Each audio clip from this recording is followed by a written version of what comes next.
Oi, gente, tudo bem? Bom dia, boa tarde, boa noite. Não sei qual horário que você vai estar assistindo esse vídeo. Eu me chamo Ariel e é com grande prazer que nós daremos continuidade à leitura do Evangelho segundo o Espiritismo aqui no canal da Casa Espírita Lar dos Humildes. Hoje nós abordaremos o capítulo 13, que trata que a vossa mão esquerda não saiba o que dá a vossa mão direita. Trataremos aqui do item 5, que fala o óbolo da viúva, tá bom? Mas antes da gente começar a nossa conversa de hoje, eu queria esclarecer algumas coisas. O que se trata é a palavra óbolo? O que significa a palavra óbolo? Óbolo pode ser entendido como moeda, pode ser entendido como esmola, que era utilizado nos tempos passados como forma de oferenda, tá bom? E o que significa gasofilácio? Demorei muito para poder pegar essa palavra. Pode ser entendido como o recipiente, o depósito para o armazenamento das ofertas, das oferendas nos templos antigos, tá bom?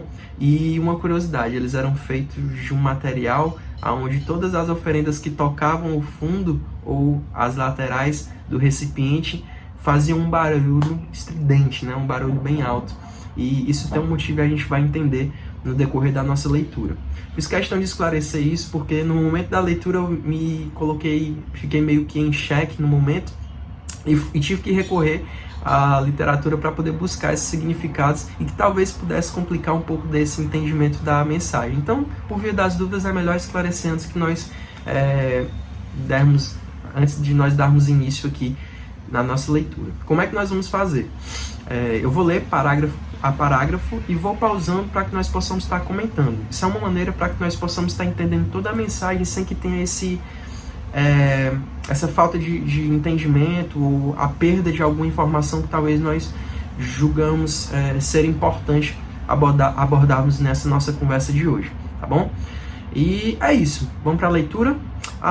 Antes de nós darmos seguimento, vou deixar aqui uma imagem no vídeo para que vocês possam estar visualizando esse parágrafo que nós daremos continuidade aqui, que nós iniciaremos a leitura, tá bom? É uma forma da gente ilustrar para que a mensagem fique ainda mais dinâmica, por assim dizer. Bora lá? Capítulo 13, item 5, o óbolo da viúva. Jesus, estando sentado defronte do gasofilácio, considerava de que maneira o povo nele atirava o dinheiro, e que várias pessoas ricas tinham colocado muito. Veio também uma pobre viúva, que nele colocou somente 2 pequenas moedas.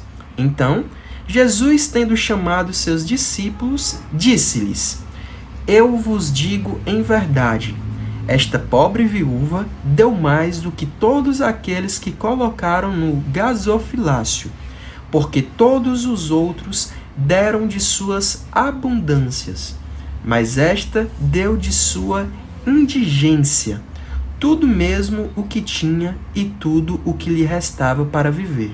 São Marcos, capítulo 12, versículo de 41 a 44, e São Lucas, capítulo 21, versículo de 1 a 4.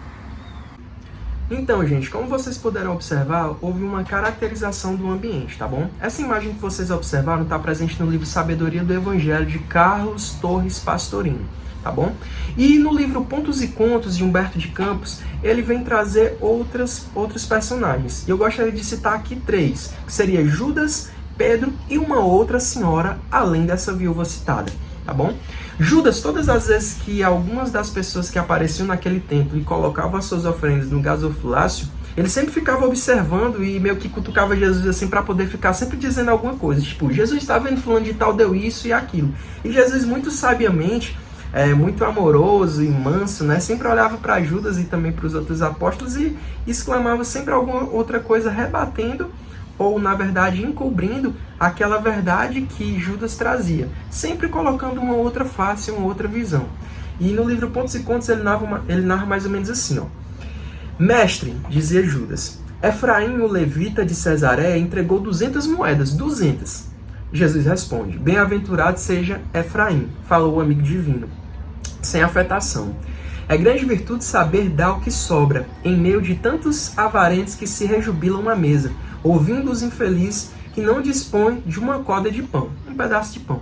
Ou seja, Jesus sempre colocava um outro olhar para que Judas pudesse refletir, e não só Judas, mas também os outros apóstolos, os outros apóstolos que o acompanhavam naquele momento, sobre esse momento, essa situação, né?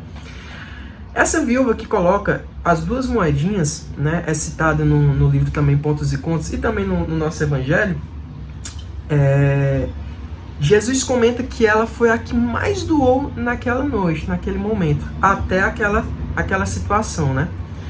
Após todas as outras pessoas saírem do templo e na retirada dos apóstolos juntamente com o mestre, aparece uma outra senhora. E aí é uma das segundas personagens que eu gostaria de comentar. Ela que é a responsável por fazer a higienização do ambiente, para poder retirar o restante das flores e, enfim, a limpeza.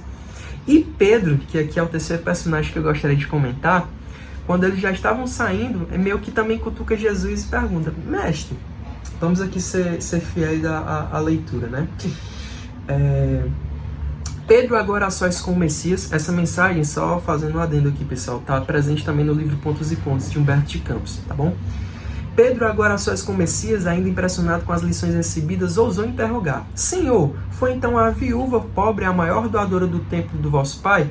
E Jesus comenta: realmente, elucidou Jesus em tom fraterno, a viúva deu muitíssimo, porque enquanto os grandes senhores aqui testemunhavam a própria vaidade com inteligência, desfazendo-se de bens que só lhes constituíam embaraço e a tranquilidade futura, ela entregou ao Todo-Poderoso aquilo que significava alimento para o próprio corpo. Então aqui a gente pode notar uma característica muito importante dessa viúva: o desapego aos bens materiais e o entendimento sobre o dividir, né?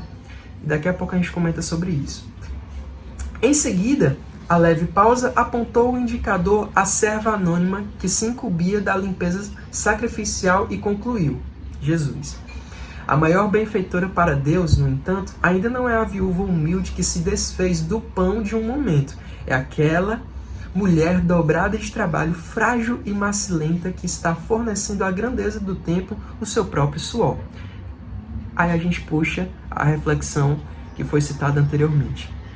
O que é que a gente tem dado? O que é que a gente tem fornecido? A gente tem dado daquilo que nos sobra, ou a gente tem sido como a viúva, que dividiu aquilo que tinha e não necessariamente aquilo que lhe sobrava? Ou como essa outra senhora que apareceu, essa terceira personagem que apareceu na história, que não dava necessariamente algo financeiro, né? Mas cedia aquilo que o corpo tem, o suor, né? Cabe essa reflexão para que nós possamos estar analisando a nossa vida de um outro ponto, né? Dentro das nossas relações familiares, dentro das nossas relações com os nossos amigos e dentro das nossas relações com os nossos outros irmãos, né? Que são todos aqueles que não só estão na nossa casa, mas todos aqueles que estão da porta para fora. Cabe essa reflexão nesse momento, mas vamos para a leitura que daqui a pouco a gente comenta um pouquinho mais. Bora lá. Continuação do capítulo 13, o óbolo da viúva, parágrafo 2. Diz assim: muitas pessoas lamentam não poderem fazer tanto quanto gostariam por falta de recursos suficientes, e se desejam uma fortuna, dizem elas, para dela fazerem um bom uso. A intenção é louvável, sem dúvida, e pode ser muito sincera em alguns, mas é certo que sejam em todos completamente desinteressada? Não há aqueles que, desejando mesmo fazer o bem aos outros, estariam bem contentes em começar por fazê-lo a si mesmos, de se darem algumas alegrias a mais, de se proporcionarem um pouco do supérfluo que lhes falta, sob a condição de darem o resto aos pobres? Essa segunda intenção dissimulada, mas que encontrariam no fundo do coração se quisessem nele rebuscar, anula o mérito da intenção, porque a verdadeira caridade pensa nos outros antes de pensar em si. O sublime da caridade, nesse caso, seria procurar no seu próprio trabalho, pelo emprego de suas forças, de sua inteligência, de seus talentos, os recursos que faltam para realizar suas intenções generosas. Aí estaria o sacrifício mais agradável ao Senhor. Infelizmente, a maioria sonha com os meios mais fáceis de se enriquecer de repente e sem trabalho, correndo atrás de quimeras, como descobertas de tesouros, uma chance incerta favorável, a recuperação de heranças inesperadas e etc. Quer dizer daqueles que esperam encontrar, para os secundar nas pesquisas dessa natureza, auxiliares entre os espíritos. Seguramente, eles não conhecem nem compreendem o objetivo sagrado do espiritismo, e ainda menos a missão dos espíritos, aos quais Deus permite se comunicarem com os homens. Também nisso são punidos pelas decepções. O Livro dos Médiuns, número 294 e 295. Bem, gente, aqui nesse segundo parágrafo, ele vem nos convidar a refletir sobre algumas coisas muito importantes. E aqui no nosso texto eu destaquei algumas coisas para que nós possamos estar conversando, tá bom? A primeira é logo uma interrogação. A intenção é louvável, sem dúvida, e pode ser muito sincera em alguns, mas é certo que seja em todos completamente desinteressada? Ou seja, todas aquelas pessoas, né, como o texto vem nos trazer, que almejam fortunas, almejam essa riqueza grande e que dizem ter interesse em ajudar os irmãos mais necessitados, realmente é totalmente desinteressada esse querer ganhar alguma coisa e querer ajudar o próximo? Será que não é uma espécie de barganha que a gente tenta fazer com a espiritualidade, com Deus? Tentando alcançar esses benefícios, né? Muitas das vezes a gente espera estar em uma situação propícia, uma situação que nós julgamos ser adequada, para que nós possamos estar ajudando, estendendo a mão, auxiliando o nosso irmão, o nosso próximo, né? O Evangelho, ele é muito certeiro, ele é muito estimulante quando ele vem trazer essas reflexões e que nos colocam realmente para pensar sobre o nosso dia a dia. Eu não sei se vocês já passaram por situações como essas, mas vocês já ouviram aquelas pessoas se eu ganhar na Mega Sena, eu vou comprar um asilo, vou fundar um asilo, vou fazer alguma coisa em prol dos idosos, vou fazer alguma coisa em prol dos moradores de rua, eu vou doar tantos milhões para instituições de caridade, uma quantia X para poder ajudar as outras pessoas. Eu já ouvi isso diversas vezes.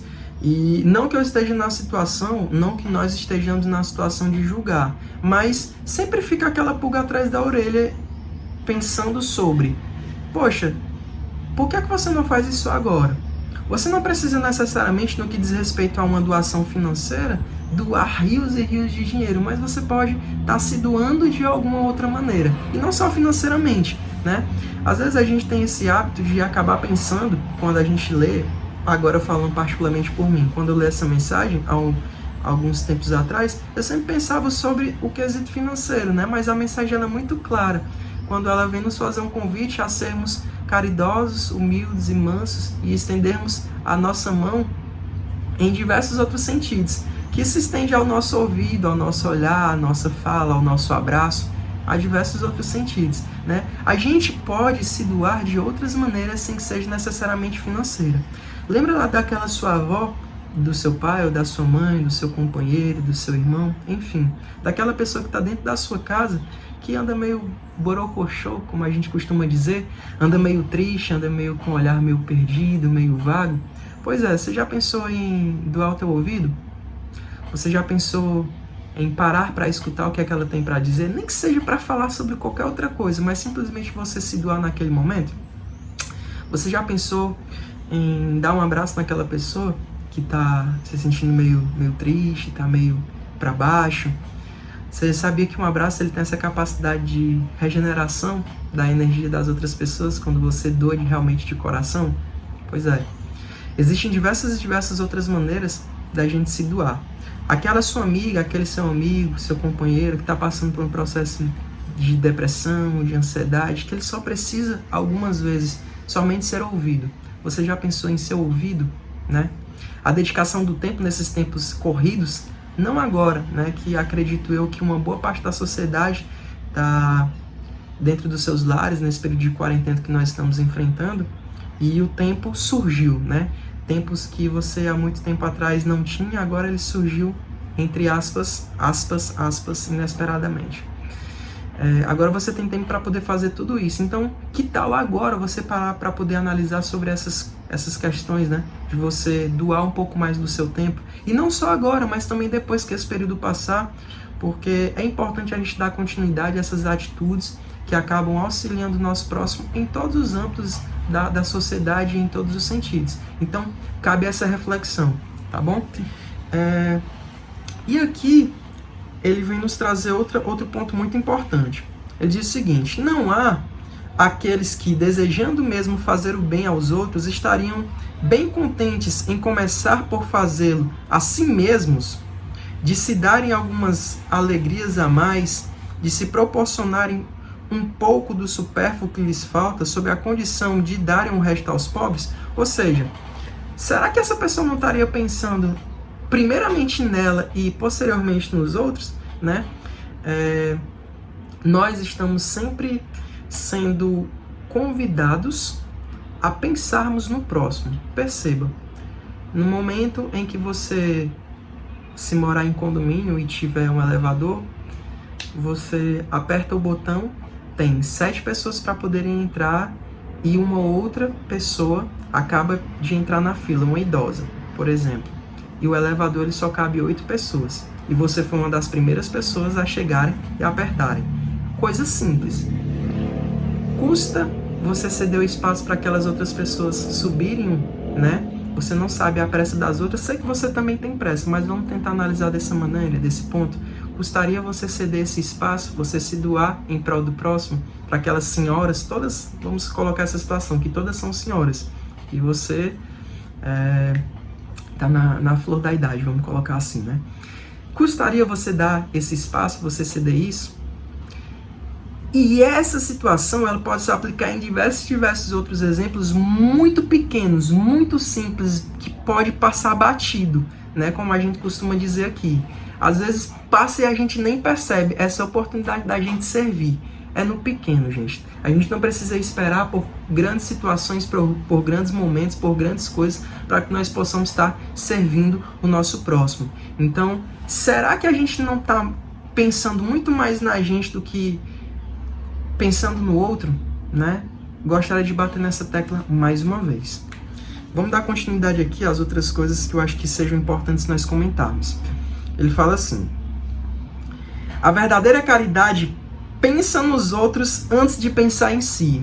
Isso aqui é fundamental. Fica aqui esse exercício e esse cutucão, vamos colocar assim, para que nós possamos estar pensando primeiramente nos outros antes de nós pensarmos na gente. Quer um outro exemplo muito simples e muito cotidiano? Você se servir na sua casa, na hora do momento do almoço, no momento do jantar, enfim.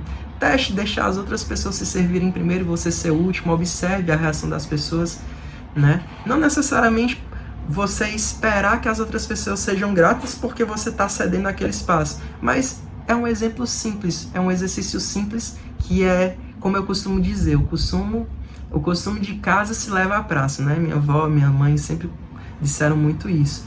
Então, a partir do momento em que você exercita o pequeno, você começa a abrir os olhos para começar a exercitar as coisas, aspas, grandiosas, né? Enfim.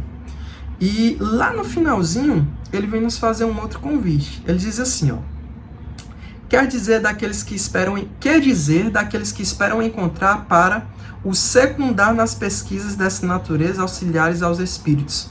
Seguramente, eles não conhecem nem compreendem o objetivo sagrado do espiritismo e ainda menos a missão dos espíritos, aos quais Deus permite se comunicarem com os homens. Também nisso são punidos pela decepção. Às vezes, a gente, como eu disse anteriormente, a gente espera essa situação propícia, o momento exato para que nós possamos estar servindo o outro, exercitando essa nossa caridade, né? E a gente espera esse momento para que nós possamos estar servindo. E quando em situações, já disse anteriormente, muito pequenas, a gente pode estar sendo muito, muito útil, né? E quando ele fala assim, seguramente eles não conhecem nem compreendem o objetivo sagrado do Espiritismo. Nós ainda estamos muito distantes de talvez compreendermos essa essência verdadeira de servirmos ao próximo, de exercitarmos essa humildade, de exercitarmos essa caridade. Mas a partir do momento em que a gente dá esse estalo para as pequenas coisas, que a gente abre o olhar para o próximo, sem esperar receber em troca, pensando primeiramente no outro, a gente já está no caminho para que nós possamos estar evoluindo da maneira adequada, tá bom? Gente, vamos continuar aqui a leitura e daqui a pouco a gente comenta um pouquinho mais. Bora lá. Capítulo 13. O óbolo da viúva. Terceiro parágrafo. Ele diz mais ou menos assim: aqueles cuja intenção é pura de toda ideia pessoal devem se consolar de sua impossibilidade em fazer tanto bem quanto gostariam, pelo pensamento de que o óbolo do pobre, que dá se privando, pesa mais na balança de Deus do que o ouro do rico, que dá sem se privar de nada. A satisfação seria grande, sem dúvida, em poder largamente socorrer a indigência, mas, se ela é negada, é preciso se submeter a se limitar a fazer o que se pode. Aliás, não é apenas com o ouro que se podem secar as lágrimas, e é preciso ficar inativo por não possuí-los. Aquele que quer sinceramente se tornar útil aos seus irmãos, para isso encontra 1000 ocasiões. Que as procure e as encontrará. Se não é de uma maneira, será de outra. Porque não há ninguém, tendo livre gozo de suas faculdades, que não possa prestar um serviço qualquer, dar uma consolação, abrandar um sofrimento físico ou moral, fazer uma tentativa útil. A falta de dinheiro, cada um não tem seu trabalho, seu tempo, seu repouso, dos quais pode dar uma parte. Aí também está o óbolo do pobre, a moeda da viúva. Gente, aqui nesse parágrafo que nós acabamos de ler, ele vem bater na tecla daquilo que nós já havíamos comentado anteriormente, justamente porque é super importante nós despertarmos para esse ponto. Ele fala o seguinte: aliás, não é apenas com ouro que se podem secar as lágrimas, e é preciso ficar inativo por não possuí-lo. No livro Jesus e o Evangelho, à luz da psicologia profunda de Joana de Ângeles, ele vem nos convidar a refletirmos sobre um negócio muito importante. Perceba, ele diz o seguinte: Jesus sempre demonstrou a sua humanidade, nunca se eximindo de participar da vida ativa da comunidade, do seu tempo. As bodas de Caná, as atividades pesqueiras no Mar da Galileia, as visitas aos enfermos, os cultos na sinagoga, as visitas ao Templo de Jerusalém, as festas tradicionais do seu país e do seu povo. Nunca se alienou, a pretexto de estar construindo o reino de Deus. Já pensou se Jesus tivesse olhado assim: rapaz, não vou ajudar ninguém não, que eu estou construindo aqui o reino de Deus, eu estou muito ocupado aqui para ajudar o povo, para poder depositar o meu tempo, para poder auxiliar.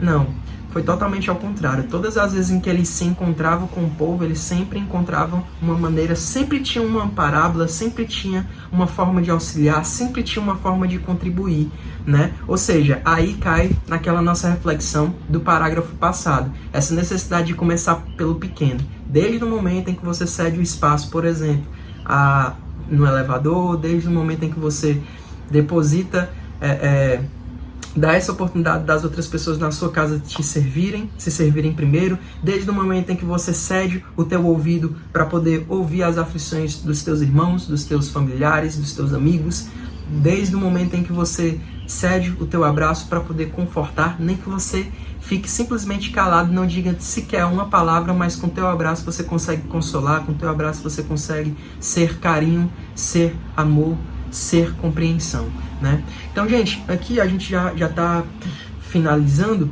né, o nosso encontro de hoje, nossa leitura do Evangelho de hoje, e cabe aqui só uma pequena recapitulação, que nós possamos ter esse olhar de Jesus para todas as situações, desde as pequenas até as maiores, que nós possamos não esperar por grandes coisas para que nós possamos estar agindo em prol do próximo, que nós não esperemos por ganhar na loteria, ganharmos uma quantia muito alta em dinheiro para que nós possamos estar contribuindo, que nós possamos esperar por esses acontecimentos gigantescos para que nós possamos estar auxiliando o nosso próximo. Porque, como diz o próprio texto, a própria leitura, a gente pode estar contribuindo não só financeiramente falando, mas com esses diversos outros pontos que vale a nossa reflexão, vale o nosso pensamento no decorrer dessa trajetória.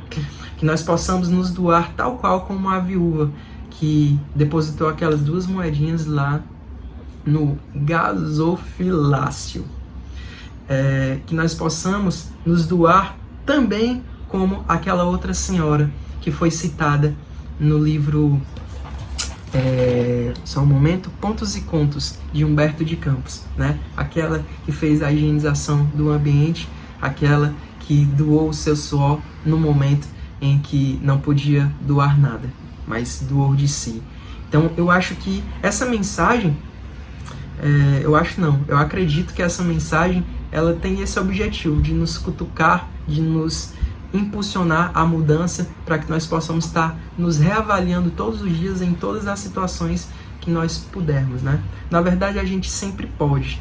A questão é, será que nós estamos dispostos realmente à mudança? Será que nós estamos com o coração aberto para que possamos estar nos reconstruindo, nos reajustando, né? Fica aqui essa reflexão. E que nós possamos ter essa humildade para que nós possamos estar nos cedendo, né? Vamos colocar assim, nos envolvendo com os nossos irmãos, que nós possamos, se é que eu posso dizer isso, descer do nosso salto, do orgulho, da vaidade, do egoísmo, para que nós possamos estar indo ao encontro dos nossos irmãos mais necessitados, em seus mais diversos aspectos, né?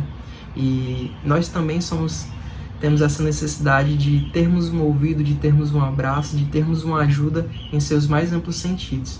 Então, agora eu faço a recapitulação do principal mandamento, né? Amar a Deus sobre todas as coisas e ao teu próximo como a ti mesmo. Então, gente, espero que vocês tenham criado essa conexão com a leitura, com essa linha de pensamento que nós tentamos trazer aqui, tá bom?